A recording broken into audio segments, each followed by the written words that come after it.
Not so long ago, I was talking to this girl, and she gave me this laptop. She then touched my forearm, looked me in the eyes and said, "Please, can you fix it for me? It has Sims on it. I want to play Sims." And I'm not really sure if it's because I've accepted my quest and duty as the tech man of my society, or if it's just the fact that I quite fancy the girl, but I really want to get this machine to run Sims.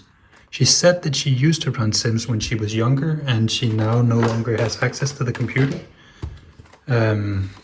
So let's get to it. It looks like it's a Dell business laptop, and in my country it's very normal for people my age, I guess, where their fathers or mothers got a business machine from work, and the kids would then install games on top of it. And I think that is what happened here. So let's try to get it open. There's a nice latch here. And there we go. We have a bit of a better camera angle now so that we can see the machine. It's a Latitude E6440. It says Windows 7 on the box with a Core i5V Pro. So it's an i-chip. It can't be very, very old, this machine. Let's boot it up and see if it has any battery left. Alright, no battery, but we do have the charger that she supplied me with as well. And let's just take a look at the charger itself. It seems to be a 90-watt charger, which is, I guess, typical for this spec of machine. Alright, I'll just go and plug it in. Alright, so we now have the light up blue LED, reminiscent of Dell from the time. Let's check where the power input is. And it is on the back conveniently with a HDMI port here and an Ethernet. There's additionally a USB. We can do the rundown of the ports while we're at it. On the left side here is a VGA and another USB. It says SS on it, so it must be USB 3. And then there is a card reader slot here, which can be hard to see given the light, but I think you can see it now. And on the right hand side we have two additional USBs with audio and headphone combo jack. There's a Kensington lock port and a CD drive as well. There is a hardware switch for the Ethernet as well. This is of course the disconnect button for the optical disk drive, and on the front side here we have SD card. We have a single flashing indicator on the machine now, so I think we should be able to boot it up. Let's see what happens. Flashing indicators is always great. And a boot screen, very great. Okay, we're jumping immediately into Windows. This is actually very promising. I don't know what's on here, but I guess we'll see. Alright, this is Danish, and it says press Ctrl Alt Delete to log on. Very reminiscent of... okay, and then there is a user here that I don't have access to. She didn't give me any password, and well, there is a password, nothing just enters. Let's try admin. No, let's try 1, 2, 3, 4. No, let's try 1, 2, 3, 4, 5, 6. That's not it either. Alright, let's install another operating system on it, take the boot drive out of the machine and see if we can salvage any of the files. If the boot drive is not encrypted, this should be doable. We can then move the files to another drive and we can just take the Sims installation out of there.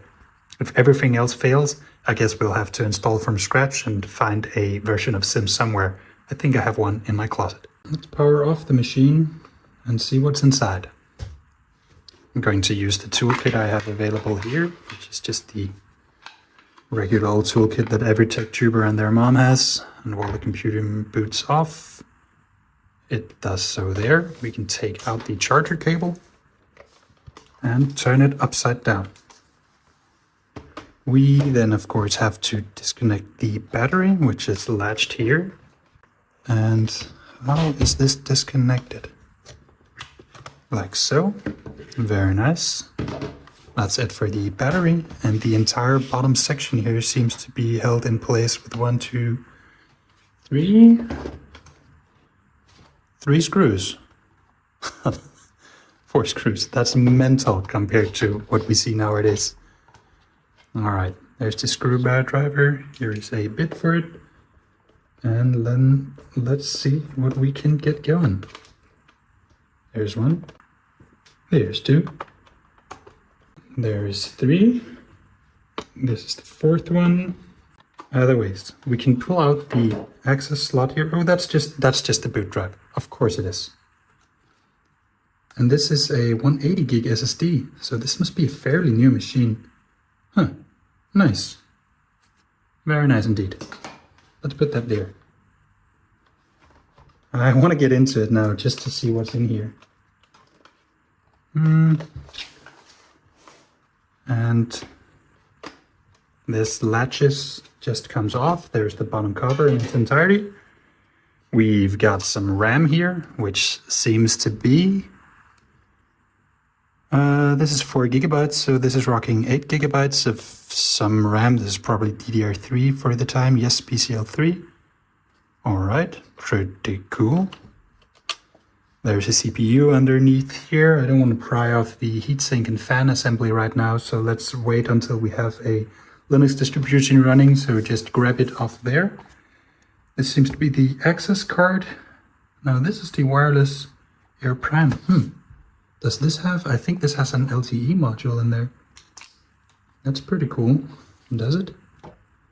Well, it's empty right now. Okay, of course that's the, yeah, this is the optical drive that we don't need right now. And we have the wireless LAN module here, and we have the wireless Air Prime. I don't actually know what this model is. It has antennas. I think this is a WAN.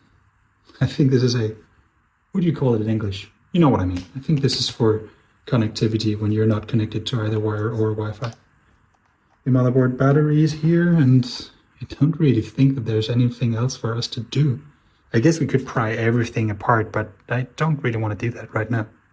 Right then, the next order of business is to flash a USB drive so that we can boot into a Unix-based operating system, and for this we're just going to use Berliner Etcher because that's what I have at hand right now. And the operating system that I want to use is Ubuntu because it's pretty lightweight. And of course we have no mass media right now, so I'm just going to go upstairs and grab one of those.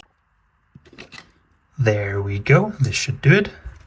Yeah, the live version of me is really excited about flashing with Berliner Etcher. I'm not in post, so let's just skip over it. Alright, we're just finishing up right now, and there we go. We can now take this to the computer, and we should be able to boot off into Ubuntu. I've got the USB drive here, and we don't really need the optical drive, but I suppose we can just go ahead and slide it in because it's that easy. It's not really held into anything, but that might just be my lack of computer usage here. Alright, we need the boot drive because we need something to boot into, which of course fits in this way. Very nice. And the bottom cover and battery is not really needed right now, but let's go ahead and slide in the power cord. And we are then inserting the USB drive into the machine. There we go. And we should be off to the races. I don't know the combination to get into the boot menu, but let's go ahead and try the old dusty F2, delete, and F10. That's usually some of them. And it says preparing to enter setup. That's great. Right, so the BIOS is not locked, which is great. There's advanced boot sequence here, of course. And we can boot not to diskette drive, not to the internal HDD. We can just turn them off. That's great. So instead of disabling them entirely, I just want to change the boot sequence. Let's hit apply here in the bottom and then exit. This should allow us to boot straight into the Ubuntu installation that we put on the drive there. Let's see what happens. Alright, I want to try it. It's perfect, and I'm just going to zoom in a bit on the screen here. It's old hardware, it's modern software, and together they're slow. There we go. Alright, pretty cool. Okay, let's try to open the home directory here and see if we have anything else in the file system that we can browse. Alright. This is of course the local file system. What I really want to see if we can spot the internal Intel SSD, and there it is. Let's open that one up. This might not be possible if it's locked, but there is activity here, so something is happening. Can I open any of the other units? File system is pretty snappy here. The DVD drive doesn't have anything in it, so nothing should happen, but let's open up, see what happens. Nothing does. And we can't do anything there, so let's resort to the terminal and see if this thing does anything. Alright, let's try to check out LSBLK here. And as we see, a device SDA, it's probably the Intel SSD. It's 180 gigabyte and it's showing up as 167. That could be just lost formatted. I'm gonna believe that that's the one. So let's do mount dev SDA2 to mount. Must be super user to do that. I'm just gonna go and figure out what the sudo password is. Give me a second. One Reddit user says kill yourself. Let's try apt update and now sudo. Can I? Okay, that's great. Let's try to do this, but as sudo. All right. Is that really mounted? Can't be. So let's change to mount. And there we have it. All right. Can I go to Explorer in here just to show you the things?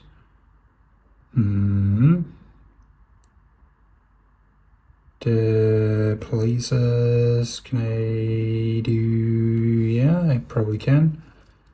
M&T, there we go. All right, so here we have the Windows installation. And excited that I found the Windows installation, I bibbidi-boobidi around that one until I found... Okay, there's an origin folder, which is, there it is, the Sims 4 in the origin folder. Okay, so this just has a dat file and nothing really of use to us right now. I guess instead we're going to use another tool. I mean, we can check, oh, there's a EA desktop here. Some install data for the Sims here. And there's a lot more stuff here. But instead of copying the files off the machine, I'm getting another idea that might work.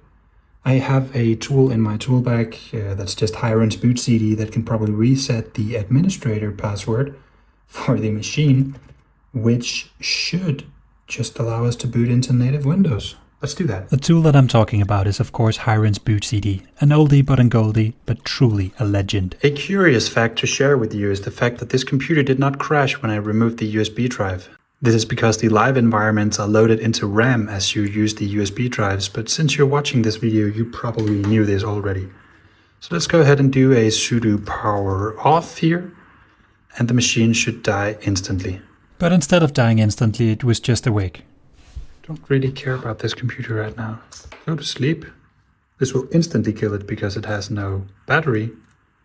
Let's plug in the USB drive once again, and then let's reconnect power.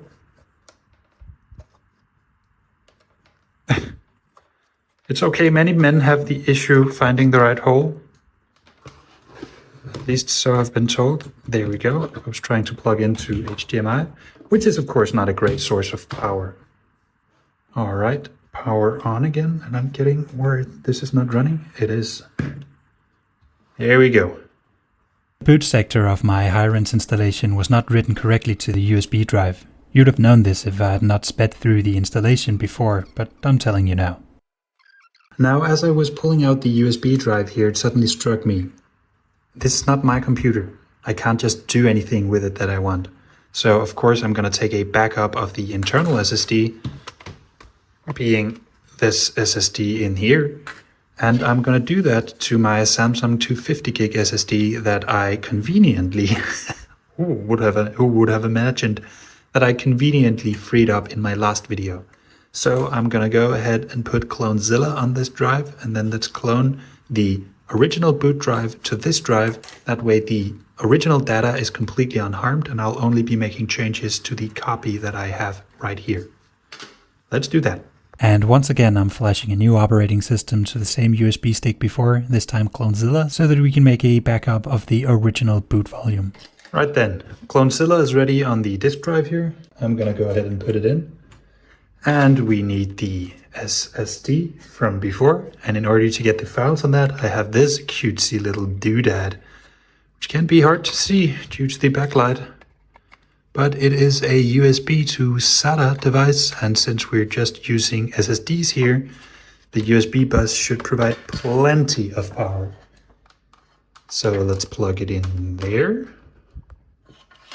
We have activity lights on here, which is good, and we can go ahead and kill the power to the machine here and boot once again. Since we've already changed the boot sequence of the computer here, we should be just... That's exactly what we wanted. Perfect. So let's do live with VGA and then large font. That'll make it easier for you to see. It'll take a small minute for Clonezilla to start up. We don't really need the keyboard layout right now, so let's just keep it. And we're going to start Clonezilla, and we're going to use device to a device. That's perfect. And since the target SSD is larger than the initial SSD, this is super easy. So let's just do beginner, and then we're going to do disk to local disk. There must be at least 2 hard disks in the machine. Only 1 disk is found. Okay, that's not good. Let's see if we can choose another port for this to work on. Maybe if we choose the back port here, that's over there. This is kind of a bit of a stone in the cogwheels of my machines if this won't work. Let's do enter to continue. We finished with errors. Okay. Let's just start over. We want to do device device in beginner mode, disk to local disk. And we have 2 disks here, it was seen. Alright, so choose the local disk as a source. And the source, of course, is the 180 gigabyte Intel SSD. Enter. And a target, all data on the disk will be lost and replaced. That's fine. This is just the 250 gigabyte SSD. Not to worry.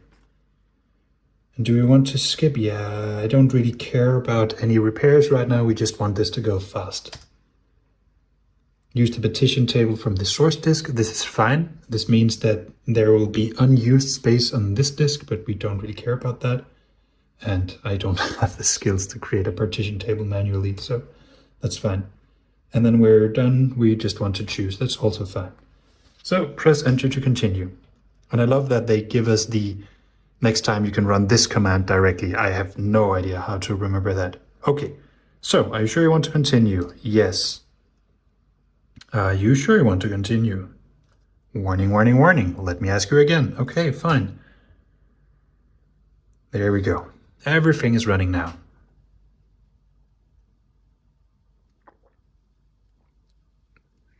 Guess we can turn off this keyboard. This is kind of annoying, isn't it? Maybe this still works? I mean, not really. There we go. Perfect. And I'm just going to let this run in the background. The copy process can take anything from a few minutes to a few days depending on the speed and if there's any damaged sectors on the disk. I was unlucky. The cloning process is approaching 1 hour of elapsed time, and for whatever reason we're still only 7% into the entire clone. It's getting late, as you can see. It is night outside, and this is scheduled to take additional 12 hours. So I'm just gonna let this run for the night and then see you tomorrow. After a good night's sleep, the entire copy process was failed and I had to redo it. Luckily, this was a Saturday. Okay then, some more time passed, and now that we're done cloning, we should actually not close that one up. We can take the Clonezilla boot media out. We don't need this on the carrier board anymore. And we can go ahead and reuse this boot SSD. It's probably just held in there. Maybe there's some screws. Yep, a pair of screws. No problem.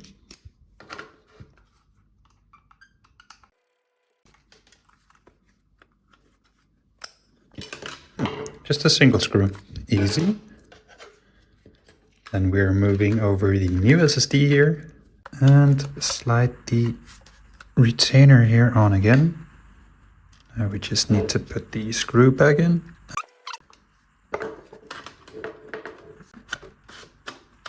Nice. At this point we can test whether or not the new drive actually boots. It's the Windows boot screen. Perfect. Let's just go ahead and start Windows normally. Right, that's perfect. Windows has started normally, but we still need to get past the administrator password. For that we need another tool. Let's go and get Hirens boot CD on this one. Go on the process, insert the thing, press the thing, don't get surprised by the thing, and we should be off to the races. I'll just do this off camera, yes. Right then, lads, the flash is finished. Here is Hirens boot CD. I had some issues flashing, so I made another USB stick if everything else fails. Let's get going. Alright, let's power this one off and try the first Hirens boot CD. I'm putting it in there. No boot device found. Alright, so this one is not working. Let's go ahead and plug in the other USB here. And of course there is USB quantum superposition. Control-Alt-Delete. Let's go. There we go. I made a new one and we're now booting from USB. Hirens includes a huge plethora of tools, and as such the boot time is equally long. Alright, here is the entry of Hirens boot CD. It'll just take some time for the desktop environment to initialize. But once that's done, we are off to the races. So I'm going to jump into the utilities folder. And in the utility folder, there is, I think it's security and passwords. And then there is the login unblocker. But that did not work. Let's go ahead and see if we can use one of the other tools here to give it another password. There we go. Open, change password for the administrator. New password 1234, verified as 1234. Try again using a blank password. All right, change the password there. Okay. Save changes and exit. Maybe that was the same thing. All right, let's go ahead and shut down. There we go. I'm now removing the Hirens boot CD. Done deal. And booting again.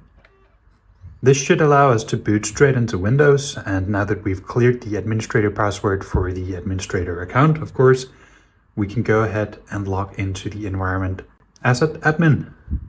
And without affecting any of the original files, since we did a backup to the drive here. Now it says no boot device, and this makes sense because we disabled the internal boot device in the BIOS just a second ago. So let's go to boot sequence, enable the internal HDD, which is of course an SSD right now, but don't think the BIOS of this machine cares. We have fan action, there's the Dell boot logo, and there we go, starting Windows. Alright, note to self, next time I'm running Clonezilla, I'll just do the disk check there and then. The check disk has now finished and we're rebooting once again. Alright, let's do Ctrl-Alt-Delete, and then we're going to change to the local user administrator, which I always have a hard time spelling, and we don't have any password, so let's just go ahead and press enter. Preparing the desktop took quite a while. I think this is because it has been quite a while since somebody logged into the computer, but alas, here we are. Okay, the desktop has loaded. That's just great.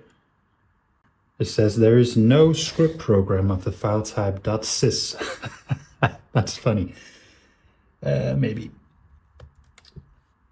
Everything is incredibly slow right now. Like, incredibly slow. Control-Shift-Escape to bring up the task manager.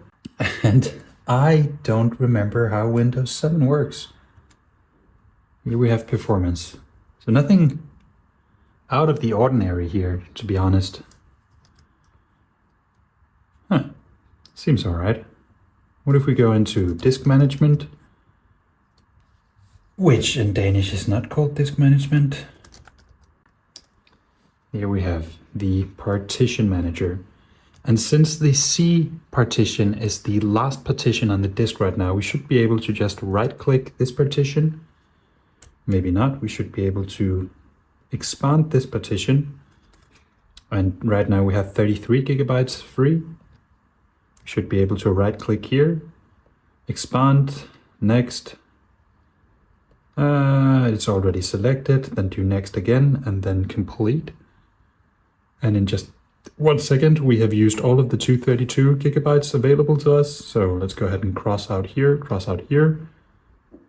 And if we refresh here, we should have more than 33.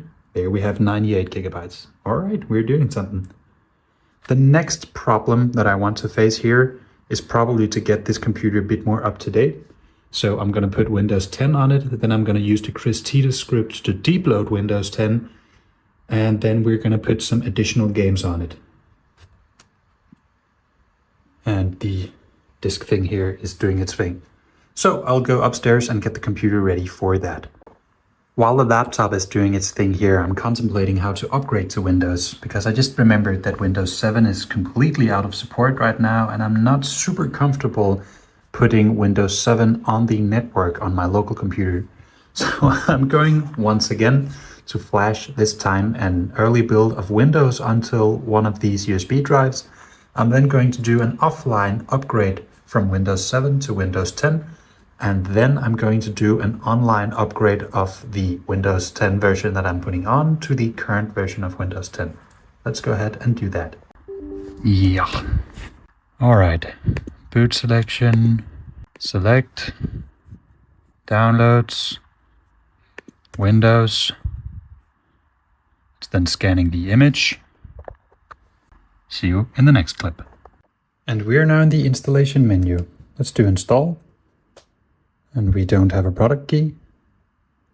And let's do Pro. And we accept the terms here. Now normally you'd press the upgrade button, but we can't do that right now. So I'm gonna do custom and then choose the 250 gigabyte partition here. I'm gonna do next. And it says here that if the partition you've chosen contains files from a previous Windows installation, these files and folders will be moved to a folder named windows.old. That's fine. Let's go ahead and press OK and let the installer do its work.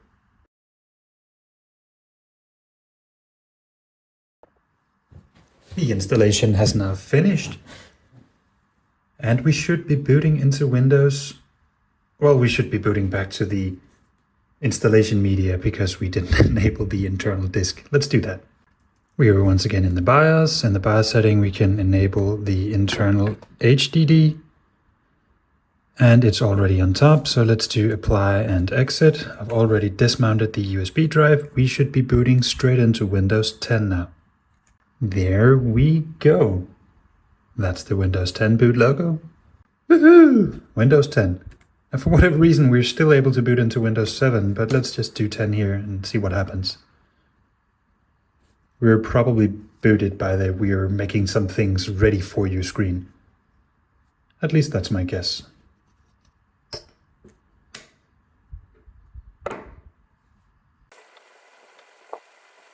While waiting for the machine to boot, it just started to restart here. That might be some drivers, might be some something. But at least now we're patiently waiting once again. Now we're in the region. Are we in the right region? No, we're not. We're in D for Denmark.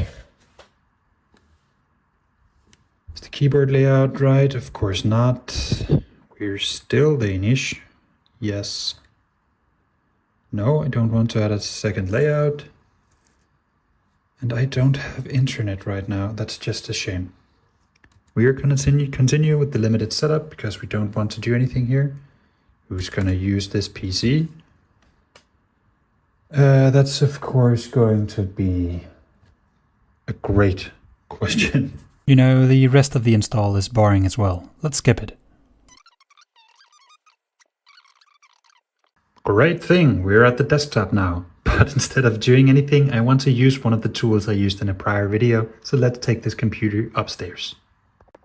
Of course, in order to be able to do that, we need to power it off first. Let's just go ahead and shut down. 1, 2, 3, good night. It had been so cool if I had hit it. I am now upstairs with the laptop. If you've seen my setup video, you know of course that this is my rack setup and in there is my computer and all the stuff that I'm working on. I want to employ the KVM once again. To do this, of course, we need HDMI, we need some power and some Ethernet. Perfect. Let's set that up. So we'll put this one there. We have the KVM here that needs power. It's just going to be delivered by this USB A to C cable here and here. And then we need HDMI for the connection there and somewhere back here. There we go. And then of course we need a connection which we'll just take from the Dream Machine down here. There we go.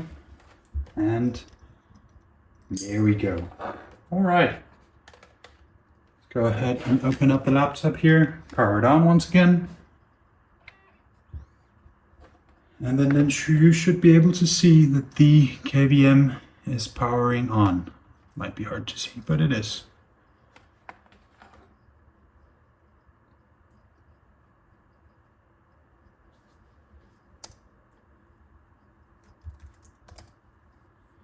We are at the Sims login screen now. That's great. And then we'll go ahead and do display settings and check what kind of display is coming up.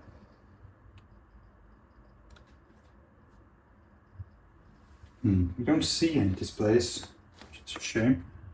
The KVM is not getting any signal either, even though we're online. This might have something to do with drivers on the machine. So let's put you down there in a straight kind of manner. And then just take the network drive, the Ethernet. Let's take the network port from the KVM and then let's just plug it straight into the laptop. And of course we saw that already. It is on the back of the machine, right here, somewhere. Right there. Here we go. We are indeed getting network. Yes, that's fine. The drivers for the KVM would probably have been installed very quickly, but instead of spotting the flag from Windows, I just decided to ditch the tool entirely for now and use everything manually. We found updates and as you can see, we're super much behind. So while this machine will stand here and do its very best, while the performance of the machine, let's change the graph here to logical processors. It's just completely maxed out. So while the machine does that, I think I'll be working on getting Sims to work. Sims is a nice thing. Oh, we can turn this on again. Sims is a nice game, but I have something period correct. I think that'll fit very well for this machine. I am in my storage locker now, and I think down here I left a crate of old DVDs. Can't really see anything here, but that's not it. We got Harry Potter. That's not it either. Truckle and Trouble. There it is. Spore. It's perfect. Perfect for this machine. The machine is still very hard at work checking for updates, but look at this. It actually has multi-touch gestures, which I did not expect of hardware this age. And as you can see here, the installation process is chugging along. CPU usage has fallen considerably. I think this is going great. After a trillion billion reboots, I think that we're getting there. Oh, don't want that. Let's check in the update section. And no updates available. Perfect. It's a new dawn, it's a new day, and the computer is still doing updates. Great. Further along now, but still quite a lot of updates to do. Right then, lads, we're inching towards the goal. We're now fully updated, which can be seen by going to checking for updates again. And this time I actually waited some time, and all of the updates are finished. However, the idle consumption of the machine is rather high, with around 53 background processes running when we're not doing anything. This can be brought down by deleting or disabling the processes, but there's also a tool that I like to use on new machines. So let's go to PowerShell. I enjoy running PowerShell as admin. And in PowerShell, we will go ahead and paste Christita's tool. Funnily enough, multi-tool, you can't see that, but multi-touch gestures are not working anymore. Either way, let's go ahead and paste here. So this is invoke rest module, and then the URI for the tool, and then invoke expression here. If I go ahead and press enter, then we can have the task manager open over here, and we should be able to see what's going on. This is going to take some time because it's a slow computer, but we'll manage. And once again, let's change this graph to logical processors. All right, we have this install window open here, and I don't really want to install anything right now. We don't need any more tools. But let's go to tweaks and then just do a minimal configure here. Actually, let's do the standard. This will create and tweak and remove a lot of stuff. And I also want to change the default terminal. And I also want to disable recoil, not that it's a feature on Windows 11, on Windows 10, but that's fine. Hibernation enabled, debloat edge enabled. And since multi-touch is not enabled, once again, we'll drag this thing down here. I don't have any Adobe products, but let's go ahead and disable them either way. I don't like IPv6, so let's disable that as well. I don't know what teardo is, so let's do a help. Disable background apps, yes. Full screen optimizations, I want on. Copilot, I don't want. Intel Management Engine, I don't want on. Notification tray, yes, go away. Display for performance is fine. Classic write menu doesn't matter. Time to UTC doesn't matter. And I want the Microsoft Store apps. I still want Microsoft Edge in case I need it. Blah, blah, blah. OneDrive, I don't... it's not my computer. I'm not going to remove OneDrive. And I think that should be it. Let's go ahead and run the tweaks. Running all of the tweaks does take a lot of time, but it's a fully automated process, so just wait. While the CD drive is struggling, I want to locate the old installation of Sims. I made another USB with tools that is going to aid in this process. So let's go ahead and mount the USB to the computer. It should be popping up in just a second, and we can close down most of all of this. We don't need that, we don't need that. We're still up for updates. Yes. And while updates checks, we have the files here.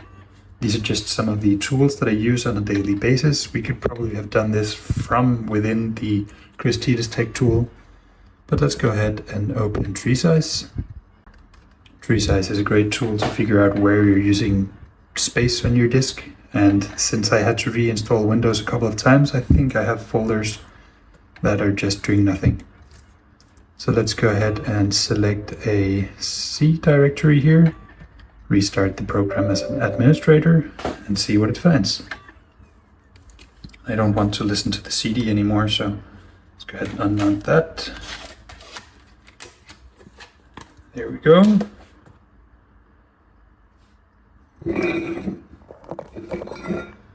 This will be running for just a few seconds. We have the windows.old folder, and then we have Windows. Windows is filled up with the old user account, and this is the current Windows. If you open up a directory, you can see what is taking up space here. And 20 gigabytes for a Windows installation is very alright. 30 gigabytes for the old Windows installation is including the user data. And of course app data is filled with something. Local. Microsoft. Yeah, okay, that's the old Microsoft email database. I'm not going to do anything about that one. Alright, so we can't really do anything about space. Let's go on to the next tool here. We want to see something about the hardware temperatures of the machine. And I don't really care about updating because I'm fairly certain that my installation of hardware monitor is newer than the hardware in here. So let's see. If we go to the top here, we have a Dell motherboard running on 25 degrees Celsius, which is fine. The CPU is idling at 50-ish, which is hot. We should have cleaned the computer before. The SSD that we installed is doing fine. And of course, there is no graphics card in this machine other than the integrated Intel one, so we'll have to make do with that. Other than the slightly high stock temperatures, idle temperatures for the CPU, I don't want to do anything here. I do notice that the time is not right, so let's just go ahead and set the time zone. And I will set it to UTC -1, because that's the time zone I'm in. Sorry, +1, of course. There we go. And sync the time with the time servers. And we should have a 20 minutes to 2, which is just about right. And I walked 0 steps today. Good job, Garmin. And let's see if this gives us any more luck with the installation CV. Shouldn't do, but we can try.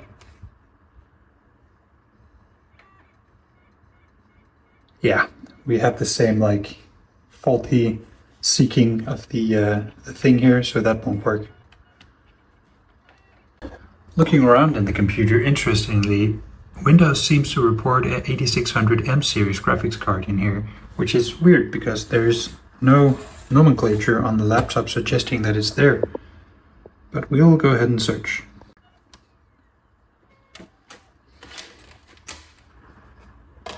Before continuing on with installation of the games, I'll go ahead and clean the PC and restore the bottom of it to have a completely system that's ready for delivery. So let's go ahead and say Windows X US for shutdown. And in any second now, the laptop will go offline. There we go. We can go ahead and collect the thing together. Disconnect the Wi-Fi, well, the Ethernet cord, disconnect the power, and we should have access to the entire bottom once again. The battery is still flopping around. I should connect that maybe. And then I googled around last night. This is indeed a WAN card. All right. In order to combat the high temperatures, I'll do two things here. I'll first be removing the heatsink and fan assembly. That'll probably reveal a lot of dust in the heatsink, and then I'll completely disassemble the dry thermal paste, and then I'll redo it with some liquid metal that I have on hand. But before we can get any further, we need to remove the fan and heatsink assembly, starting off with the fan. And then I unscrewed the 7 screws holding down the fan and heatsink assembly. And the entire assembly should now be able to slid out carefully. There we go. We have a bit of heat sink paste here, and it's pretty dry, but it could be worse. And what I want to do now is disconnect the fan module from the heatsink. There's the heat pipe. This is the small heatsink responsible for cooling the entire machine, and I suspect that there might be dust within the heatsink fins. Now we can see pretty clear through them, so there can't be a lot of dust in here, but either way, let's go ahead and do that. Let's go ahead and scoot the laptop out of the way, and now we can work only on the laptop heatsink and fan assembly. When alcohol gets in contact with the thermal paste, it dissolves, making it much easier to clean. And now for the fan assembly. Disconnecting the fan from the heatsink assembly was far harder than I had imagined. This is not due to bad design, this is just me not recognizing good design. I think we have to go ahead and disconnect this entirely. So let's get the fan cable out here. And then this just lifts out of the way. We can see through the heatsink now. I'll get the camera to show it as well. Focus. There we go. This is a lot less dust than I was expecting. And the fan itself is not that dusty either. There's no dust buildup within the heatsink assembly itself, so I don't think I'll do anything more other than just reassembling the heatsink fan. And then I reassembled the heatsink and fan assembly. Here we go. When cleaning the motherboard, I used most of my focus on the two chips on board. The large one is the CPU and the small one is the graphics card that I was looking for. I will excitedly figure that out in just a second. The chip here does in fact say AMD on it, but we'll try to download some graphics drivers for it. It should work. Interestingly, the CPU, if we zoom out a bit, is socketed. I don't have any upgrades for this system, but you could do that if you want. Removing CPUs from laptops are much like their desktop counterparts, except they are smaller. Let's go ahead and undo the retention mechanism screw here. And this just slides up. I'll remove my hand so you can see it. This slides the entire CPU back and forth. Now that we have loosened it this way, we can just pick up the CPU as usual. Now, interestingly, this is pinned CPUs and not LGA as normal. But we don't really have a use for the CPU outside of the socket. So we will carefully put it back into its place. Give it a good wiggle here to ensure that it is firm. And then re-secure the retention bracket mechanism screw thingy. There we go. Once I've removed all of the thermal paste on the CPU and GPU, I need to apply new. I'll be using liquid metal for this application because it cools much better. Here we have the tube of liquid metal. I'm going to be descrewing the lid here, put on the applicator head, and then just squeezing out the tiniest bit of material on the CPU itself. That was very much too much. Let's try to squeeze up some of it again. I think that should do it. This did in fact not do it. There's still way too much liquid metal on the chip.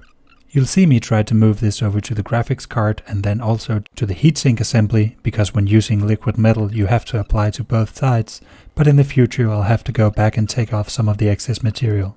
As you can see, the liquid metal is pooling on my chips. I've retreated the camera to a bit of a normal field of view here. Let's go ahead and power on the machine. And while the machine powers on, I'll just be cleaning up a little bit here.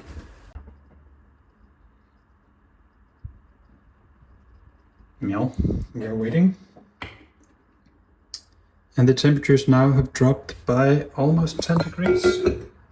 We are idling at 40 degrees now. I consider that a win. Now, when looking in the task manager before, we saw that there was indeed, well, not the task manager, the device manager. We saw that there was indeed a graphics card. But it's not working right now. It cannot load the driver for this device. So let's go ahead and find a driver. Let's go to Firefox and Google the Latitude. And it's an E6440 machine. We don't have internet, fair enough. Let's plug that in. And in just a second, we should have internet. There we go. 6440, and then we'll do AMD. And there we have a link to Dell that has a graphics driver. Perfect. Press the download button. This is for 32-bit Windows. Oh, that's not great. Try to install that and see what happens. Sure.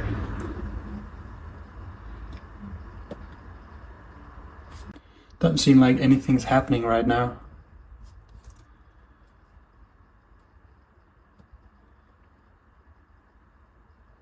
There we go, AMD Catalyst software. I just needed to wait.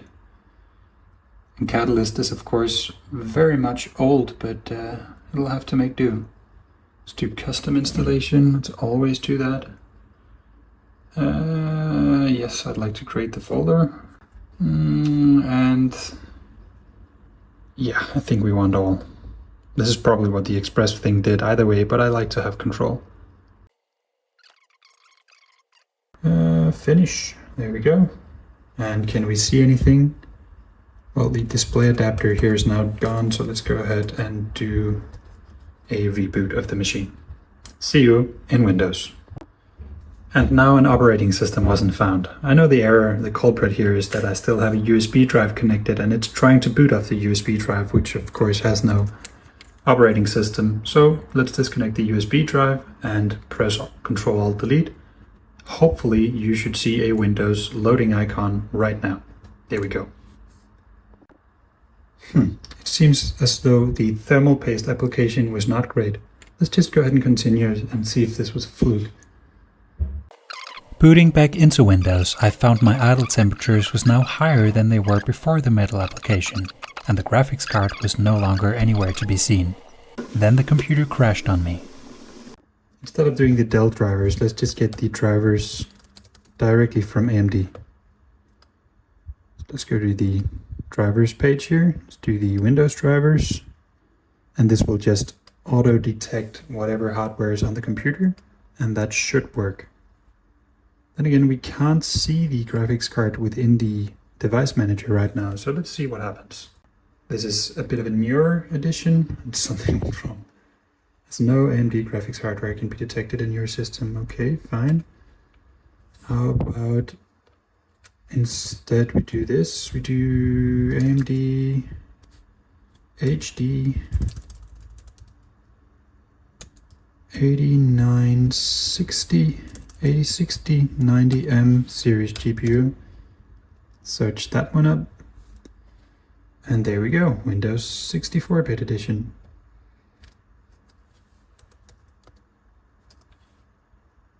Now this machine is starting to smell, which is never great, but the temperatures are all right.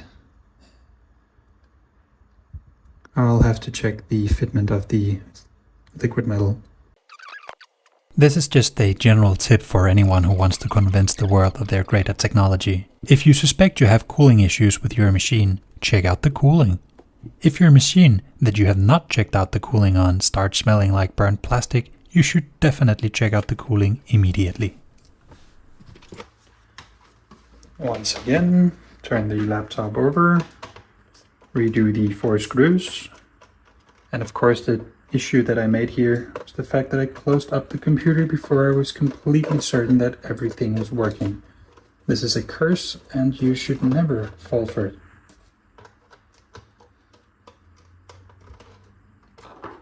Here we go. Remove the drive from the sled. Remove the bottom cover here. Actually, let's take the battery out first. Here we go. And now the bottom cover clicks off. Let's zoom in a bit here so you can see what's going on. Alright, I'm done messing around now. I've taken out all of the screws that were keeping me in here. So let's take the assembly off and see how it looks. Yeah, I mean, we have a bit of pooling in the middle there, but we do have a bit of pooling in the middle of this chip and also a bit of pooling in the middle of this chip. I think I'll be removing some excess thermal paste and then we should be off again. It has now been done. Let's get back to it.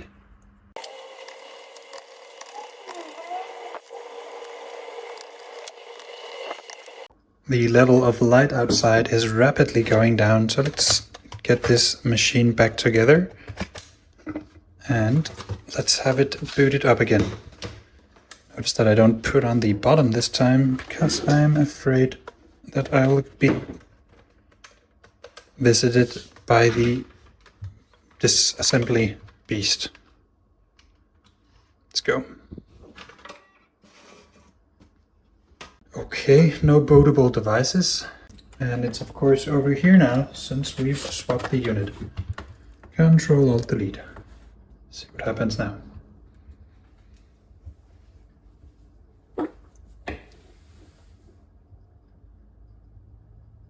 Haha, Windows.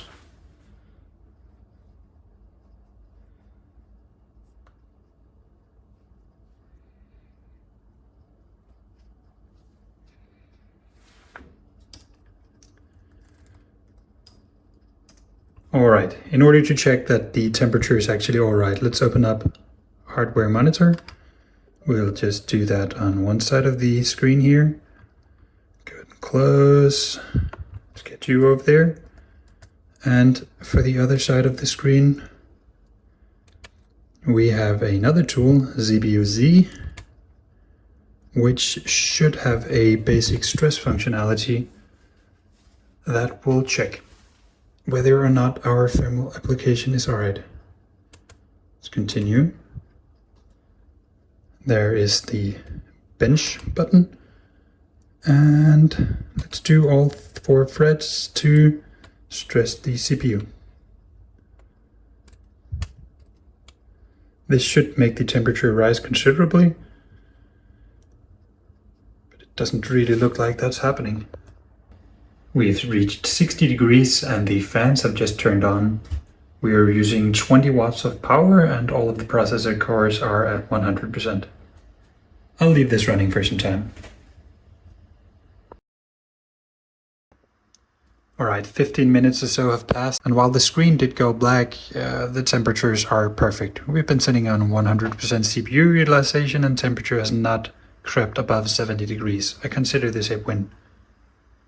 Additionally, if we go back into Device Manager, we now see the AMD Radeon HD60 8600M series, so I think that we maybe had some bad mounting pressure before leaving something to not be available.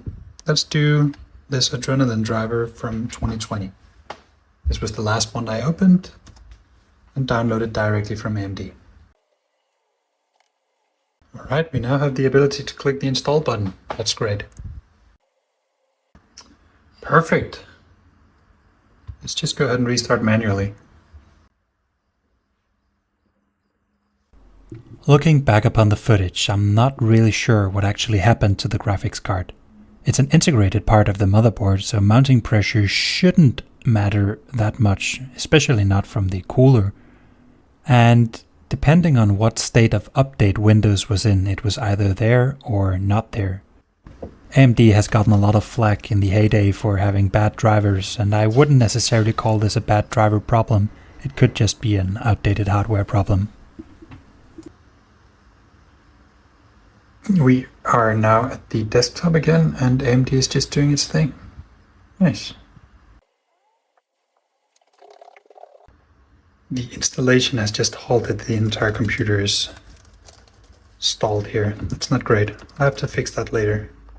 Okay, so the new driver seems to corrupt Windows. Let's try to rectify that by going into hard troubleshooting mode and fixing the issue.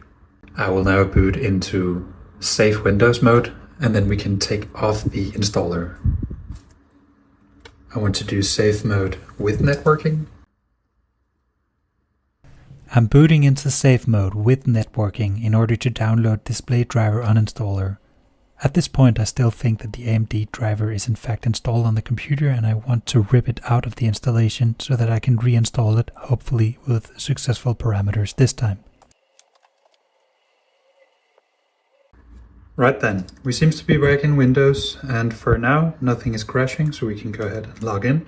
And instead of downloading the drivers directly from AMD's website, I'll try to see if Windows will download a compatible driver that won't crash the computer.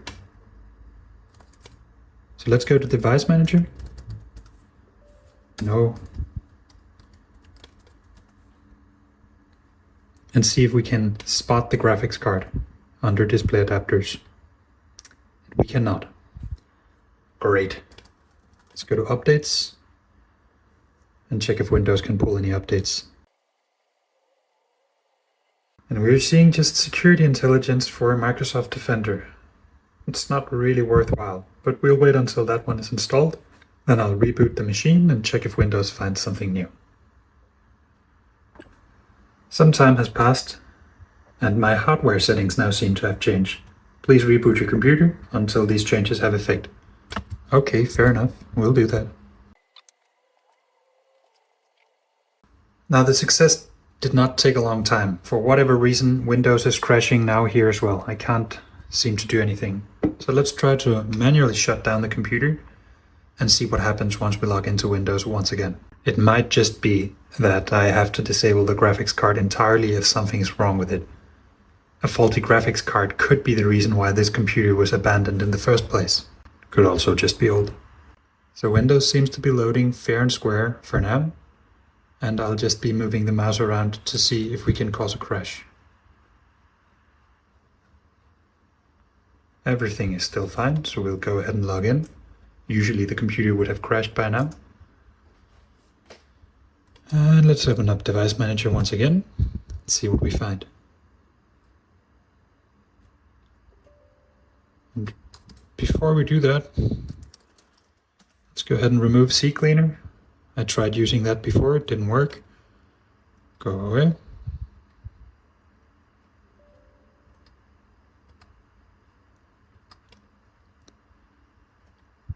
And the AMD Radeon graphics drivers are now accessible within the display adapters.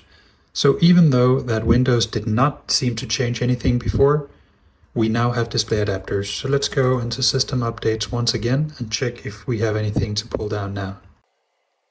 Not really. Windows seems to be up to date. CCleaner is finished. I'll go ahead and do another reinstall. Well, not a reinstall, just a reboot to check if we can find anything on reboot. We've not successfully been able to reboot before, so let's see if Windows can complete a reboot once again. I'm just toying around with the mouse here to check if the Windows installation is crashing, but so far we seem to be good. Alright. Everything seems to be fine so far. I think at this point we're great with the software. Everything is up to date regarding Windows. We have graphics card installed. We have the graphics card's drivers on board. And at this point, we're ready to load the games up and be done with this computer. But before we do any of that, let's button up the computer once again. So for one last time, of course, let's try to boot down anything. And let's reassemble the computer. We have the CD drive laying back here as well. It would of course be nice to install a new battery in the machine, but I don't think that I have one of them at hand at this moment.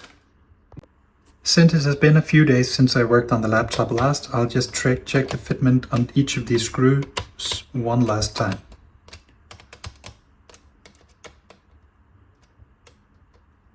They all seem to fit just fine. We're sliding in the CD tray once again, which goes in like so, and then the little locking latch.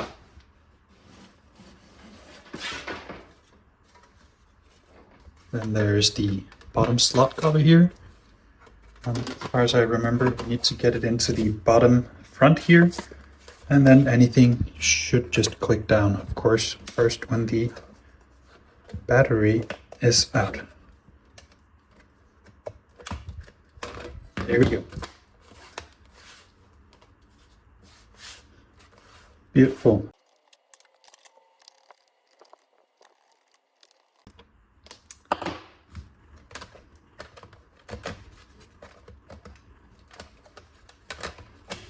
There we go. Before doing anything wild here, let's go and get the computer buttoned up once again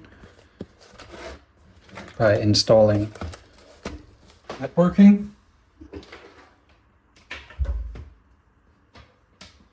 and power.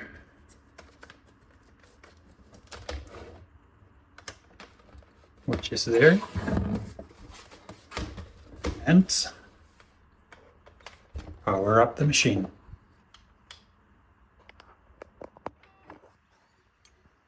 With a little bit of luck, everything should boot back into Windows just like we left it. Of course, this could require quite a bit of luck, but let's see how it goes. Here is the Windows loading screen. We're still not crashing. And everything's great. Wonderful.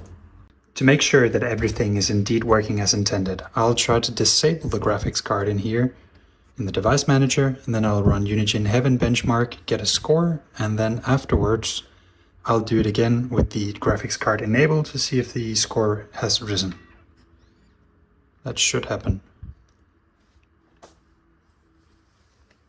Yes, we agree, and then just go ahead and run. I will let this run for some time, and then I'll get back to you.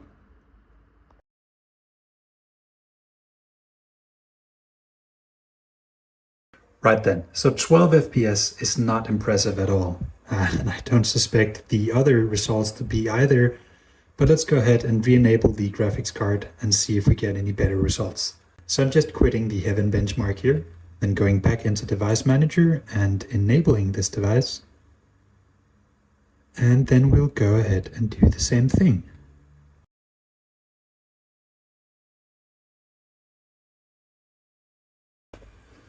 Right then, so 15 FPS as a score.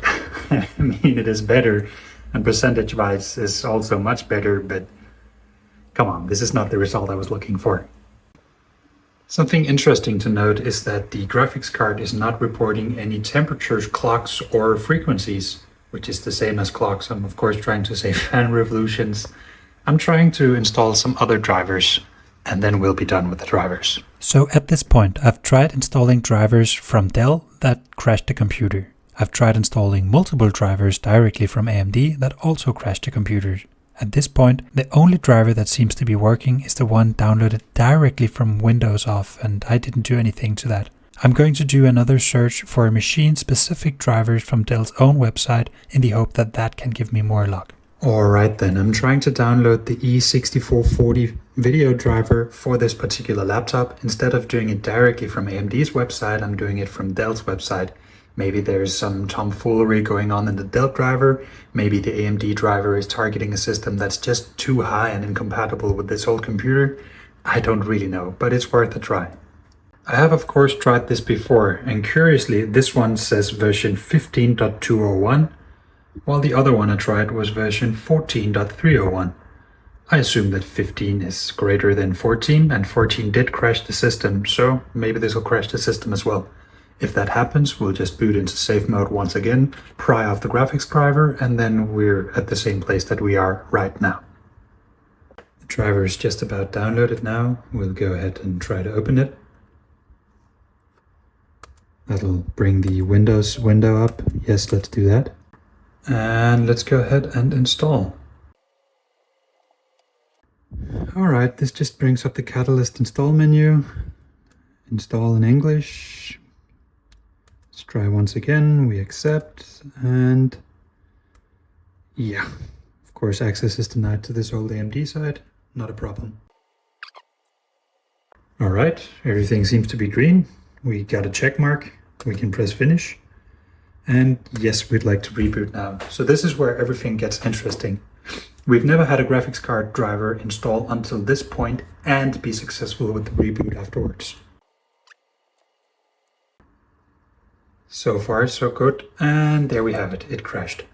So the graphics card driver is just completely unstable. Oh, there we go again. This is genuine excitement. All right. Let's go ahead and log in. Usually the welcome screen is very, very fast, so at this point something is loading. System settings changed, says your hardware settings have changed. Please reboot your computer for these changes to take effect. So let's try and do that once again. Restart. I may just have laughed a bit too early, but I guess one restart will figure that out. Aggressive fan spin on reboot. Dell boot logo, so far so good. Windows boot logo with a circly thingy. So far so good. And mouse crash, not yet. Just trying to show you that I'm doing stuff with the mouse. Let's try to log in with the oh so great password. We haven't crashed so far. So let's try and open the Heaven benchmark once again and see if we can get an even better score. We are now running the benchmark. And just like before, I'll go into time-lapse mode and see you on the other side. I just caught myself doing some dumb stuff. The benchmark is still going, but for this entire time I've been benchmarking the integrated graphics card. It has never switched over to the AMD graphics card. So to force the usage of the dedicated graphics card, we'll try and disable the integrated graphics card, which of course is a bit scary because we might just go ahead and disable the display entirely here. So let's do that. Yes, I want to do that. The Intel graphics is now disabled.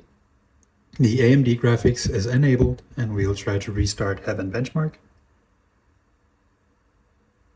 And press run. Rebooting the computer here would probably have been a good idea as well, but I didn't do that. The Dragon will be done loading in just a small minute. And once that's done, we can then go ahead and press the benchmark button here.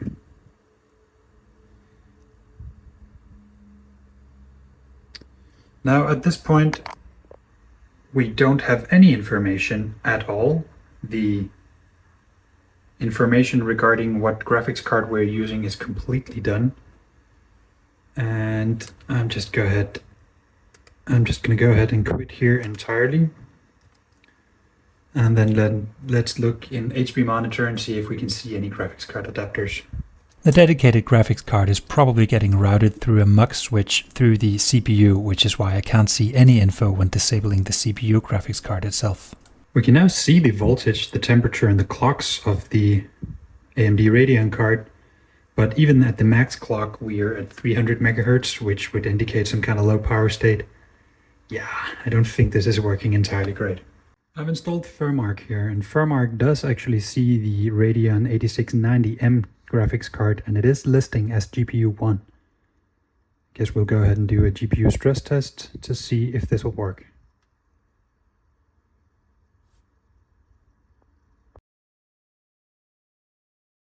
Looking for reviews online on relative performance, I stumbled on notebookcheck.net, an old favorite page of mine, and here we have the article for the HD 8690M.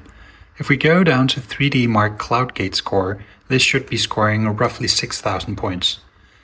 Looking at the same article for the HD Graphics 4600 that's also in this machine, and then going down to the CloudGate once again, we should be seeing a median of 5,000 points, which is roughly the difference we saw of 12 FPS in the Unigine Heaven benchmark and the 15 FPS that we saw.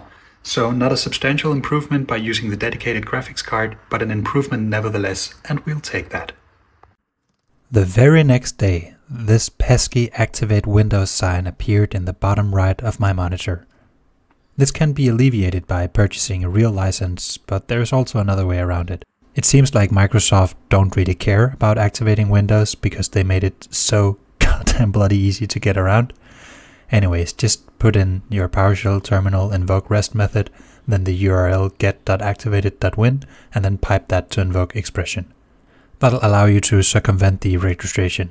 I of course have a real legitimate key that I totally put in the machine just afterwards, but in a pinch this can work. It can also work on long term. Now you know that.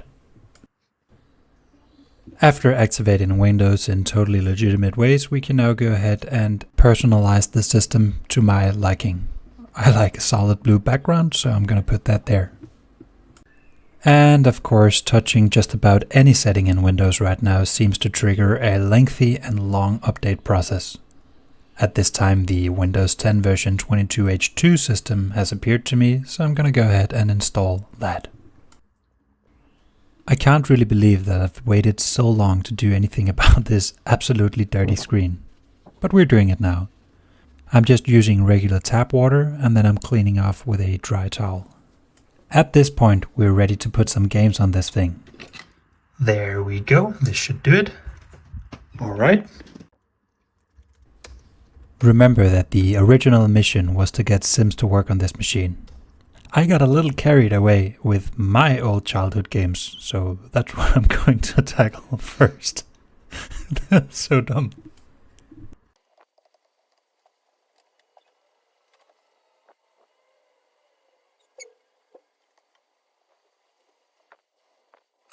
And after a short installation period consisting of nexting, we're here. Yes!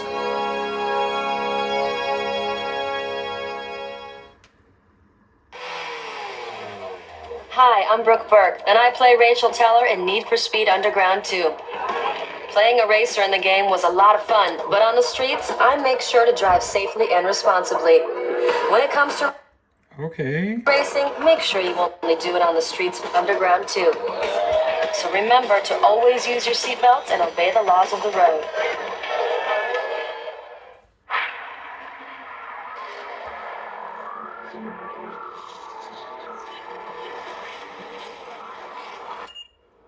That's great.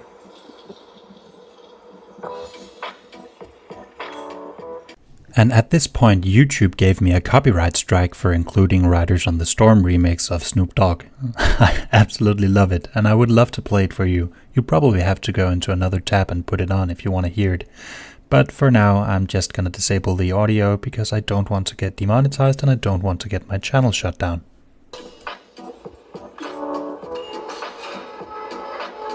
Hey yo, chill, man. Why don't you kick some of that, you know? While Need for Speed Underground 2 in and of itself is a masterpiece in my opinion, some modern quality of life features such as the widescreen fix is a must in my opinion also. Unless of course you're running it on a 4x3 native monitor, but I'm not.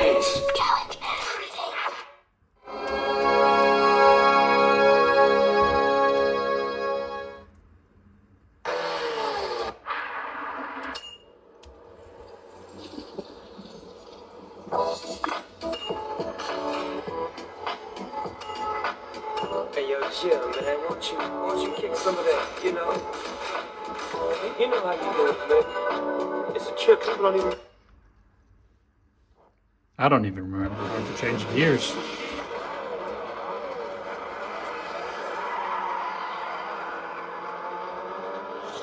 That's so terrible. Oh my god. Shit.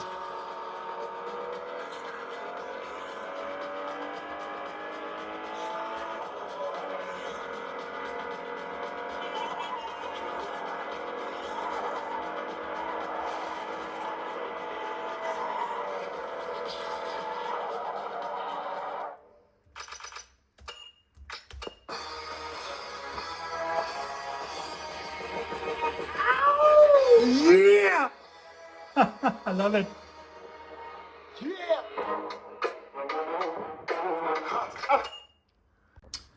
Let's do Spore.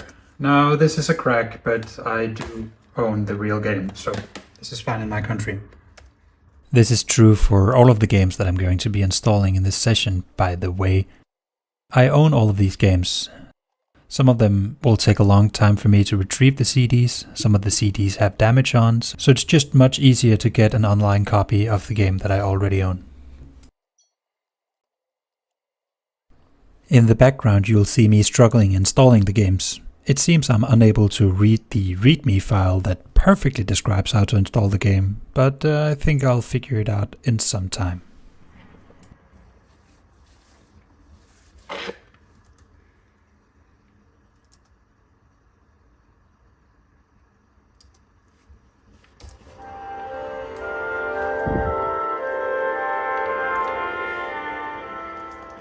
Don't crash.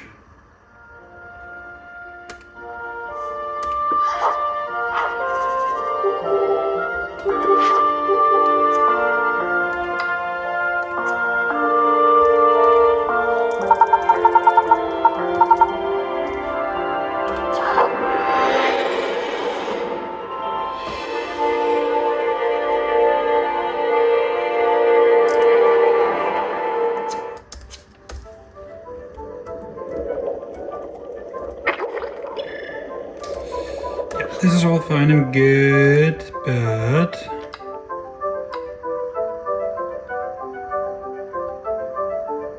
nice. Nope. Plus.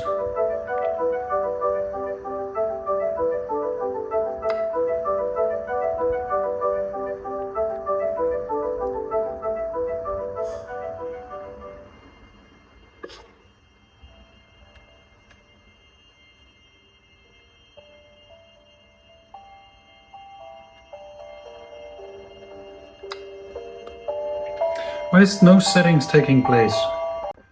Okay, so just restart the game, of course, to make the settings stick.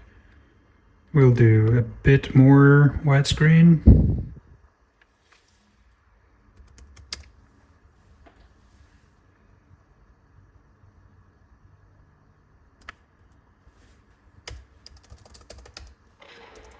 Nice.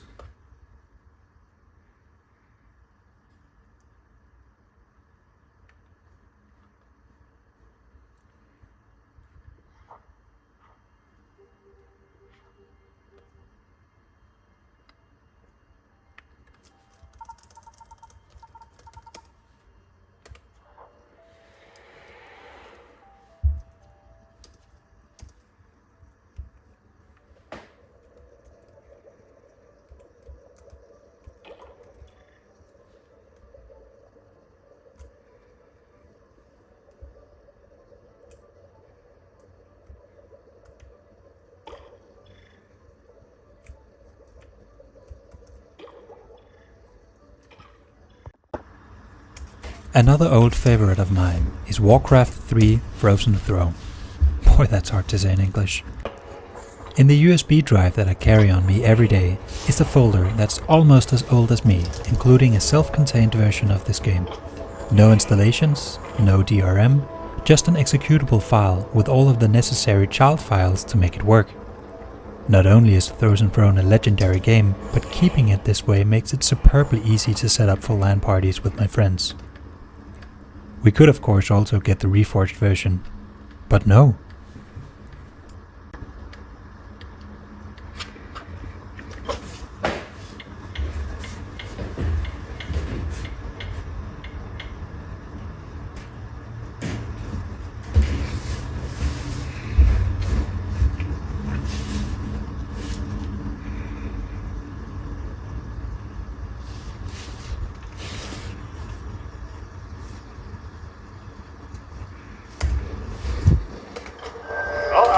Town is under siege. I'll have it up in no time.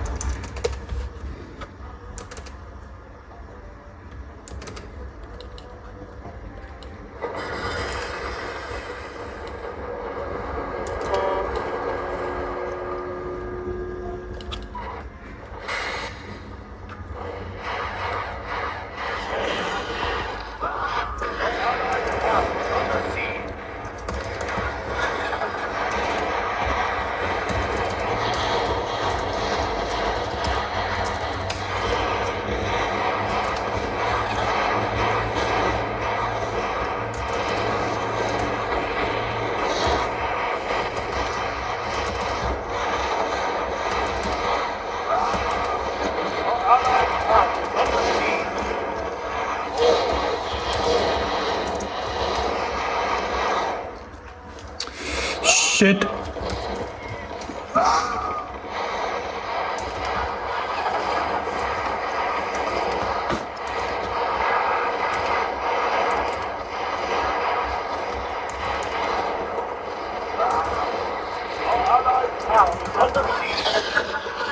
When I was a small child, I used to play this game, Lego Racers.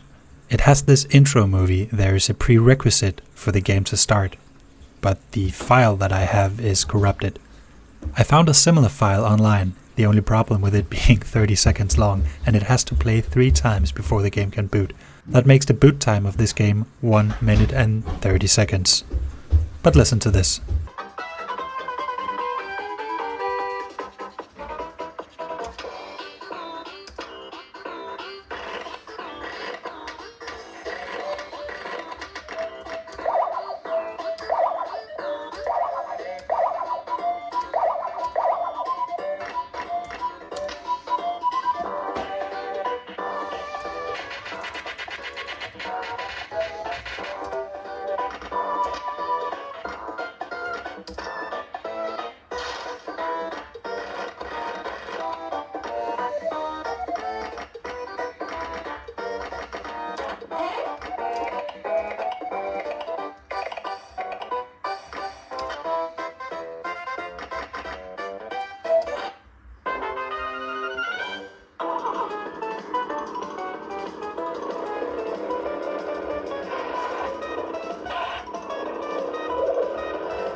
Of course, just installing the game and building the car is not really enough for me. I had to go for a trial race.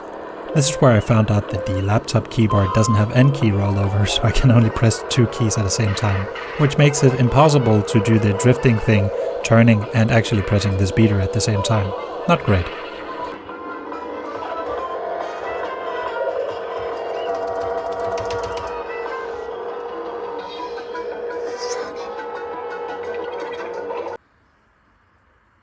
To remediate defeat, if not by this absolutely amazing, awesome, inspiring intro.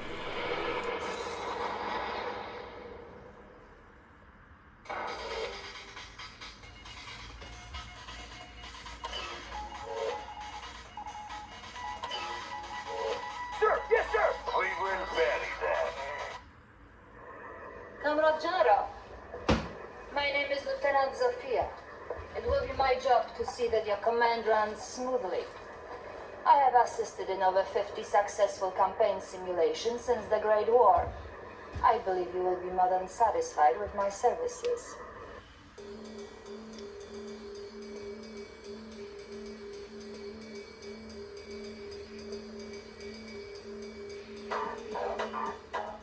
Establishing battlefield control. Stand by.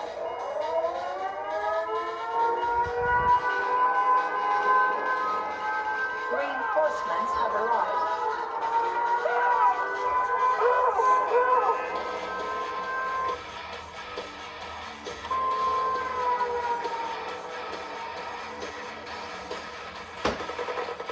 Remember, this is the first step in our glorious conquest. Victory here is crucial. Remember, we must crush the Pentagon. Above all else, the Pentagon must be destroyed. You can step battle control online.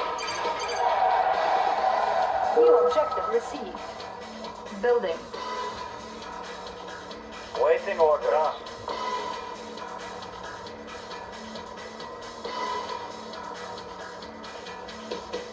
Construction Order complete. received. New construction options. Building. Comrade. Warning, enemy infantry battalion detected. Commander, this allied GI is a well-armed soldier capable of deploying heavy machine gun at stations and buildings when deployed with this Structure garrison. Waiting order. For the order. You are sure? Order received. Structure abandoned. Fire. Waiting order. Comrade. Waiting order. Attacking. And as you can see, the game is not especially Jesus stable. Christ. Great. I then tried to put Roller Coaster Tycoon on the machine. It's a game that I'm just a smidgen too young to actually have played in my youth, but one of my friends really wanted me to put it on the computer, so I did that.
What was it again I came here to do?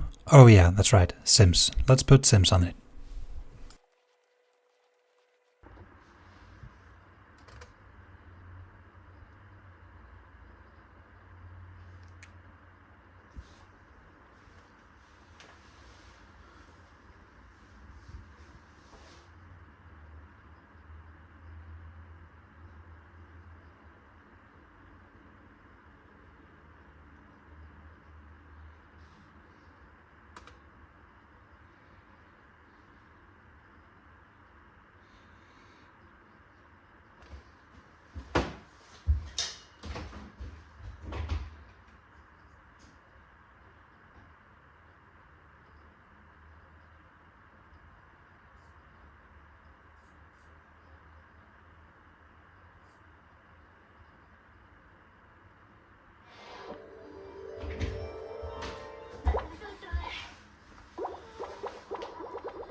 Erkney Burr. Dag, dag.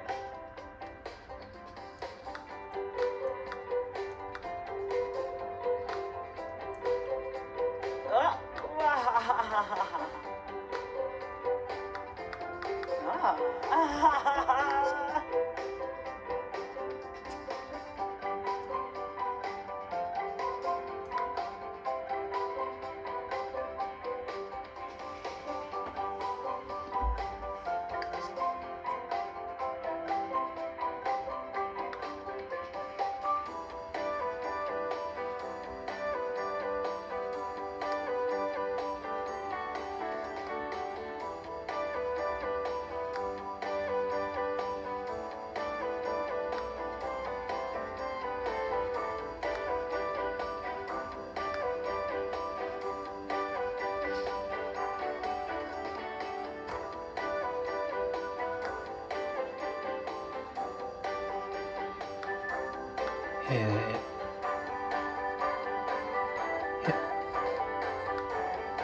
Hell yeah.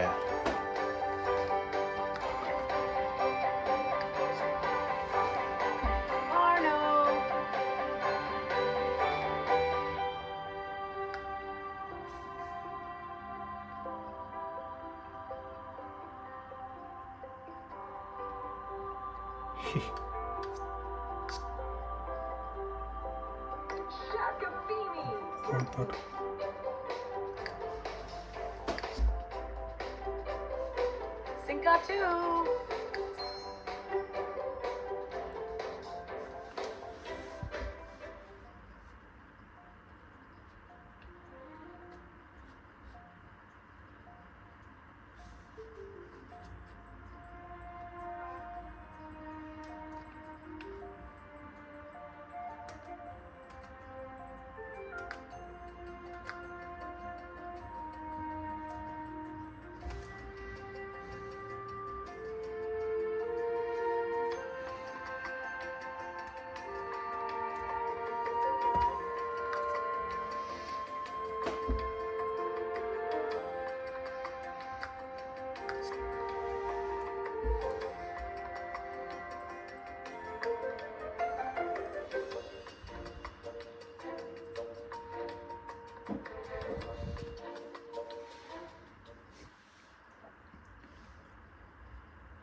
I'm done.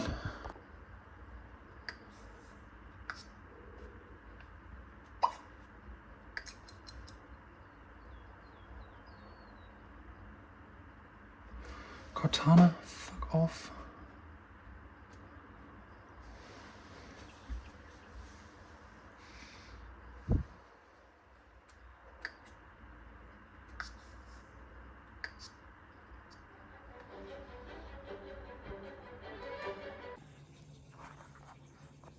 I am just putting the last hands on the edit here.